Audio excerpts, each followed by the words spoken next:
You see, it wasn't something that I planned. I kind of see it as a gift because of the life I lived. It had a meaning. And I think that the meaning was all of what. Crossing a busy highway at midnight with a face drenched in blood and a mere 36 cents in her pocket. That was how one of the most powerful voices on the planet escaped from a living hell. Even more terrifying, right up until the age of 83, right before passing away, Tina Turner officially confessed a truth that shocked millions of people. All the glory, wealth, and fame on the world stage completely failed to erase those hellish years. What secrets actually lay hidden within the life of the Queen of Rock? Let us lift the veil of the truth right now. Anna Mae Bullock was born on November 26, 1939, in a rural cotton farming region in Nutbush, Haywood County, Tennessee, USA. Amid the context of World War II, the family temporarily migrated to Tiptonville to work as farm laborers, but afterwards her parents separated and abandoned their children. Anna Mae, along with her older sister Ruby Aileen, were left behind for her paternal grandparents Alex and Flossie Bullock to raise in Nutbush. Here she participated in singing in the choir at the Walnut Grove Baptist Church and studied at the elementary and middle school Carver High School. In the early 1950s, after her grandmother passed away, Anna Mae moved to the city of St. Louis, Missouri State to reunite with her mother and half-sibling. In St. Louis, she continued her studies at Sumner High School and graduated in June 1958. During this period, she began approaching the vibrant nightlife of entertainment at the jazz and blues clubs in the St. Louis area, with her sister thereby developing her artistic passion and defining her goal of pursuing a professional singing career. The major turning point in her life took place in 1957 at the Manhattan Club nightclub in the city of East St. Louis, Illinois State. Here, Anna Mae witnessed for the first time the Kings of Rhythm Band performing live, led by musician and guitarist Ike Turner. After the performance, with the initiative and confidence of youth, she approached the band, persuading Ike Turner to allow her to go on stage and try singing the song, "You've Broken My Heart." The high, powerful soprano voice, deeply imbued with blues and soul echoes of the 17-year-old girl, immediately made a strong impression on the band, opening up the opportunity to participate in performing as a touring backing vocalist.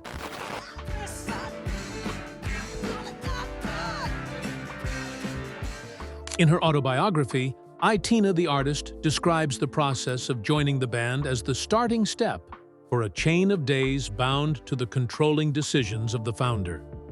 "I was swept into his orbit very quickly, much like a moth plunging into a flame without ever knowing that ashes lay ahead." In June 1960, the event that completely changed the landscape of her career took place at a recording studio in St. Louis. Originally, the male singer scheduled to perform the song "A Fool in Love," composed by Ike, was absent from the recording session. Anna Mae proactively recorded the backing parts and main vocals to replace the initial draft. When the recording tape was sent to the Sue Records label in New York City, Chief Executive Officer Juggy Murray immediately bought the distribution copyright for $25,000 USD and requested to commercialize it into an official single. To serve the single release strategy and subsequent tours, Ike Turner arbitrarily decided to change Anna Mae's stage name to Tina Turner without going through a written agreement or direct consent from her. This stage name was combined between a character in Ike's favorite comic book and his own name in order to register commercial monopoly. The explosion of the single "A Fool in Love" on the charts officially brought the duo Ike and Tina Turner stepping out into the light of the mass entertainment industry. But behind that prestigious entry ticket lay an iron cage nailed shut by absolute control. When all commercial financial power and the stage name fell completely into the hands of the manager, every avenue of autonomy for the young female artist was sealed shut. 16 years imprisoned in hell. In October 1962, Tina Turner officially married Ike Turner in Tijuana, Mexico. This marriage quickly transformed into a sequence of domestic violence lasting throughout 16 years, imprisoning the female artist within a suffocating and tear-soaked space of control. In her autobiography, Tina, she describes the marital life at that time as a combination of high-intensity tour pressure and continuous physical violence. I was transformed into a labor tool and an object to vent anger upon whenever he felt displeased. Throughout this period, Ike Turner maintained autocratic power through cruel forms of abuse. Every minor disagreement in the recording studio or backstage led to beatings, causing Tina Turner's body to frequently bear open wounds and bruises. The press of this era, especially the New York Times, later recorded details about how she was once beaten with a shoe stretcher, burned with chemicals, or subjected to sexual violence right before major performances. The control did not stop at the physical body, but also completely isolated her social relationships with her family and former colleagues. In subsequent interviews archived in media materials, she once shared about the helplessness when not possessing a single penny to her name. He controlled all finances. I could not open a bank account by myself or retain performance remuneration, which made leaving become a distant illusion. The peak of the tragedy took place on July 1, 1976, when the couple's tour group set foot in the city of Dallas, Texas state to prepare for a major performance. Right inside the car moving to the hotel, an argument broke out, leading to Ike Turner continuing a savage physical attack, causing Tina Turner's face to be heavily injured and bleeding. Taking advantage of the nighttime when Ike Turner had fallen into sleep after a drunken bout at the hotel in Dallas, Tina Turner decided to execute an escape plan. With an aching body still wearing on her person a blood-stained jacket and carrying merely 36 cents in her pocket, she stealthily left the hotel room. This breathless escape event officially placed a final period to the 16-year hellish marriage. In July 1976, Tina Turner officially filed for divorce at the California State Court, with the reason of irreconcilable differences and evidence of severe domestic violence. The legal procedural process extended until 1978 before being officially completed. To quickly finalize the lawsuit and escape from legal binding ties with her ex-husband, Tina Turner made a financially risky decision, relinquishing all shared assets, houses, cars, future royalty payments, and accepting to shoulder a portion of accumulated debts from contracts canceled due to schedule cancellations. She only requested the court to retain a single vital legal right, exclusive ownership rights toward the commercial stage name, Tina Turner. This decision opened a new historical page, pushing the woman to step out of the courtroom with empty hands while keeping her full naming rights to start the arduous journey of reclaiming independent radiance. Reborn from the ashes. Stepping out of the violent marriage with empty hands and the burden from legal debts accumulated from a previous schedule cancellations, Tina Turner had to face a severe financial crisis period in the late 1970s. Without a house, without accumulated assets, except for the exclusive stage name she once had to receive social welfare and live day by day on minimal food relief funds. To pay off debts and maintain livelihood, the female artist accepted to perform at small tea rooms, popular nightclubs, mid-range hotel lobbies, and participate in low-profile B-grade entertainment television programs. In her autobiography, Tina, she recalled the period of lonely touring in old automobiles across America with self-doubt and crushing pressure. I started over from negative numbers, singing in narrow rooms where the audience did not come to listen to me sing, but merely to feel curious about a washed-up former star. Even though she was ignored by major record labels because they thought her age was no longer suitable for contemporary market tastes, leaning toward youth, Tina Turner persistently maintained live performances to hone vocal skills and seek opportunities to change her fortune. The real turning point arrived in the early 1980s when she met Australian music manager Roger Davies in London. Recognizing the colossal potential and never-extinguished performance energy in this woman, Davies exerted effort to convince record label executives to grant her a new recording contract opportunity. In May 1984, under the sponsorship of the Capitol Records label, the solo album titled Private Dancer officially released on the international market, when Tina Turner had crossed into age 44, an age considered as stepping onto the other slope of the career for pop stars at that time. The album Private Dancer created an unprecedented shock on the global music market, quickly climbing to leading positions on charts in many countries and consuming over 12 million copies worldwide.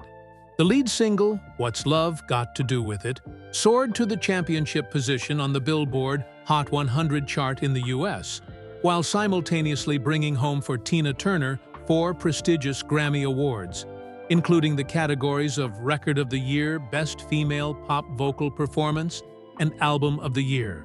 The unique combination among rock, pop, and soul musical styles, along with the signature husky voice, helped her shatter all prejudices about age within the entertainment industry. The female artist's career entered its second golden phase with continuously sold-out world tours throughout the latter half of the 1980s. The peak during this phase was the event taking place in January 1988 at the Maracanã Stadium in Rio de Janeiro, Brazil, within the framework of the global tour Break Every Rule World Tour. Tina Turner performed before a record crowd of over 180,000 ticket-paying audience members, establishing the World Guinness record at that time for the solo concert possessing the largest attending audience size in history.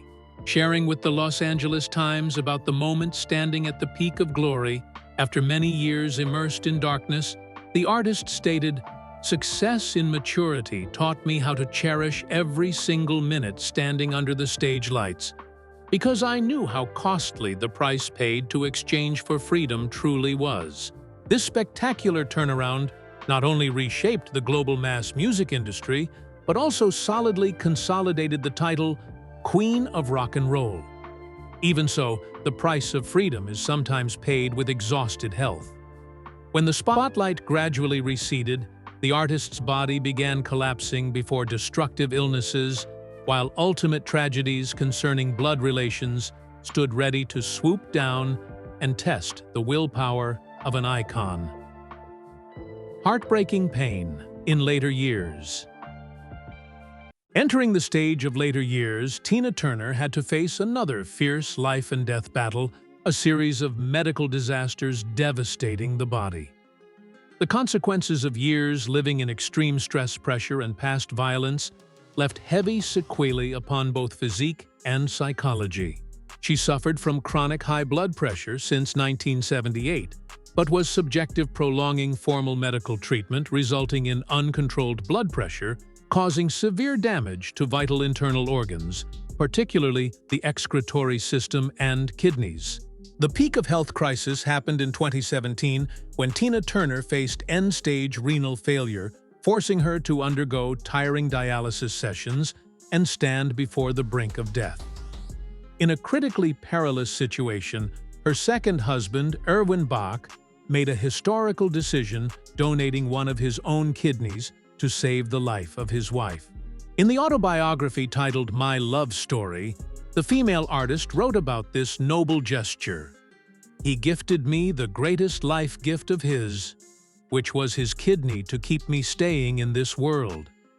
And that was the defining moment of true love that I had never dared to dream of." The organ transplant surgery succeeded brilliantly, helping her reclaim life. After years of enduringly fighting against kidney failure, repeated stroke episodes, and intestinal cancer discovered previously. Parallel to prolonged medical treatments, Tina Turner also had to shoulder deep psychological sequelae under the form of post-traumatic stress disorder, the direct consequence from 16 years living within domestic violence. Even so, the greatest and most painful tragedy that a mother must shoulder was precisely bidding farewell one by one to her 2 biological sons to the underworld in the final years of life. In July 2018, a shock struck down upon the family when her eldest son, Raymond Craig Turner, committed suicide by gun at his private home in Los Angeles, passing away at age 59. The sudden departure of the firstborn child left a deep, heartfelt wound that never healed inside the heart and mind of the female legendary singer. In an interview with The Guardian, she once shared about the pain of losing her eldest son. Craig was a successful man and always maintained a deep sensitivity. The moment I scattered his ashes down the waters of California will forever remain the most freezing pain within a mother's lifetime. Although attempting to suppress grief to continue a peaceful life in Switzerland, fate continued testing the endurance capacity of the elderly woman. By December 2022, tragedy continued to repeat when her second son, Ronnie Turner, passed away at age 62 at his private home in Los Angeles due to medical complications related to end-stage colorectal carcinoma and arteriosclerosis. The pain of losing her second child within less than half a decade pushed the woman once titled the Resilient Queen into an immensely huge and solitary spiritual void. Even so, before completely closing life and entering eternity forever, that queen decided to remove the glamorous mask to deliver a final confession, shocking the entire world. The final confession. In March 2021, the HBO channel officially released a documentary film named Tina, executed by two directors, Dan Lindsay and T.J. Martin. This project was declared by the legendary female singer before the media as her final official farewell to the stage lights and global public, completely closing a public performing career spanning over half a century. Through the archival visual material system, rare audio recording tapes, and close-up interviews, the film reconstructed the entire journey of rising from a poor countryside to the peak of fame, simultaneously facing directly against the darkest hidden corners in her life. The highlight causing the biggest public shock within the documentary, Tina was precisely the honest and fully haunting confession of the female artist regarding the reality of her life. Even though possessing a colossal fortune, timeless global fame, and finding true happiness and complete peace beside her second husband, Erwin Bach, during old age years, Tina Turner still straightforwardly faced wounds that had never healed before the camera lens. In the film, she shared in a choked-up voice, "People often say that, well, you have had a great career. But you try to think about it. The bad part is still there. The good things cannot erase the bad part. That is not a good life. The good things cannot compensate for those dark corners." This truthful confession completely stripped off the glamorous shell layer that the entertainment industry frequently wraps onto stars, exposing a soul that had experienced ultimate tragedies and could never completely erase painful memories. After the film was broadcast, Tina Turner officially retired entirely into seclusion at the mansion beside Lake Zurich, Switzerland. In July 2013, she officially naturalized into Swiss citizenship and organized a private wedding ceremony with Erwin Bach at her private residence in the city of Küsnacht, closing out strenuous global tour days to enjoy a peaceful life beside books, a small garden, and practicing Buddhist meditation. On May 24, 2023, the representative of the female artist officially issued a notification confirming that Tina Turner had passed away peacefully at her private home in Küsnacht, Switzerland at age 83, after a long period of fighting against severe health issues. Her departure immediately shocked globally, instigating a series of commemorative messages from heads of state, major cultural symbols, and millions of fans across the world. From veteran artists like Mick Jagger, Paul McCartney, up to contemporary stars like Beyoncé and former U.S. President Barack Obama, all unanimously expressed deep respect toward the explosive performance energy, irreplaceable characteristic husky voice, and extraordinary living will of the music legend. Tina Turner's legacy does not stop at the number of over 100 million records consumed globally. 8 prestigious Grammy Awards, or being honored twice at the Rock and Roll Hall of Fame. The eternal value she left behind lies within the resilient spirit of struggle to win back the right to live, the right to self-definition, and respect from a world that once sought to choke her out. By courageously publicizing the entire truth concerning stormy years until her final days, Tina Turner transformed personal pain into a global symbol of courage, imparting strength to countless victims of domestic violence across the planet. Her departure closed the life of the Queen of Rock and Roll, but the legend regarding a woman who never submitted before fate will forever endure within the cultural history of humanity. Tina Turner's life is not merely a story concerning brilliant radiance on large stages, but also an epic song regarding the resilience of a woman who traversed through the deepest tiers of suffering and earthly hell. If you feel this emotional story and truthful information bring to you deep perspectives, please support us by clicking the like button, sharing this video to those who care. Do not forget to click subscribe to the channel, along with the notification bell icon, so as not to miss upcoming special documentary contents. Thank you for your attention and tracking. Goodbye, and see you in subsequent videos.